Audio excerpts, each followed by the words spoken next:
జగలోక మాత, భూమికి తల్లి, భూలోక శక్తి. ముగ్గురు త్రిమూర్తుల కన్నా మూల బయటవరాడి ఎవరినైనా ఈ ఒక్క వైద్యాల కనుక పల్లజల గంగమ్మ, ఈ ఒక్క నలమేల గంగ పుట్టకనాడు యుగము లేదు, జగము లేదు, పిచ్చినంత వీసుడు లేడు, రాసినంత బ్రహ్మదేవుడు లేడంట. ఈ ఒక్క భూలోక మాత పుట్టక ముందు మంటికి మునులు లేరు, సంటికి ధారకములు లేవు. విష్ణు ఈశ్వరమ్మ కైమూర్తులు లేరంట. 9 కోట్ల మునులు లేరు, 9 కోట్ల దేవతలు లేరు, ఎద్దులు పొద్దులు వేగాములు లేరు, సప్తరుషులు లేరు, సన్యాసులు లేరు, నరుడు గంధర్వ రాజులు లేరు. ఆ ఒక్క భూలోక మాత ఆ ఒక్క వైద్యాల గనక 4 దశమందిన ధర్మపాలములు తెచ్చి నరుడికి వరమియ్యాల, నరుచేత పూజ కొనాలంట. కాని కాబట్టి నరుడికి వరమిస్తేనే నరుచేత పూజ చేయాలి. అయితే ధనపుత్రుడికి వరమిస్తే ధనమిచ్చిన మదమెచ్చును, మదమెచ్చిన మదంకారం ఇచ్చునంట. అదే నిరుపేద వాడికి వరమిస్తే 7 తరాలకు అమ్మ తల్లి ఉపేక్షించని కాపాడతాడంట. ఈ యొక్క భూలోక మాత ఎంటికి చూస్తే మీనూరి కళ్ళు, చూస్తే 10,000 కళ్ళు అంట. నష్టం చూస్తే 80 బంగారు చిత్ర కళ్ళు.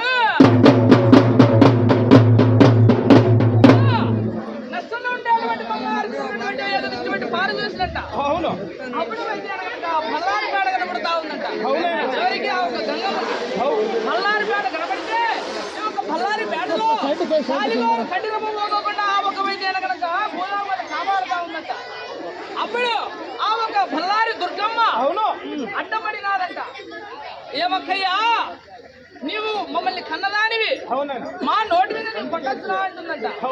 లేవక్కయ్యా నేను చలికొంగల ఒకబండి బరువు, పులికొంగల ఒకబండి బరువు, దగ్గులమ్మ ఒకబండి బరువు, భూమలమ్మ ఒకబండి బరువు, పరిశుమమ్మ ఒకబండి బరువు.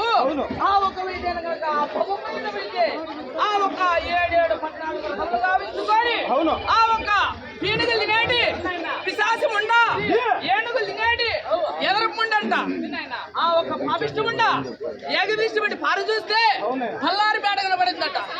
బల్లారి పేడ కనబడితే అప్పుడు భూలోక మాత వైద్యాన బల్లారి దుర్గం అడ్డపడతా ఉంది కదనైనా.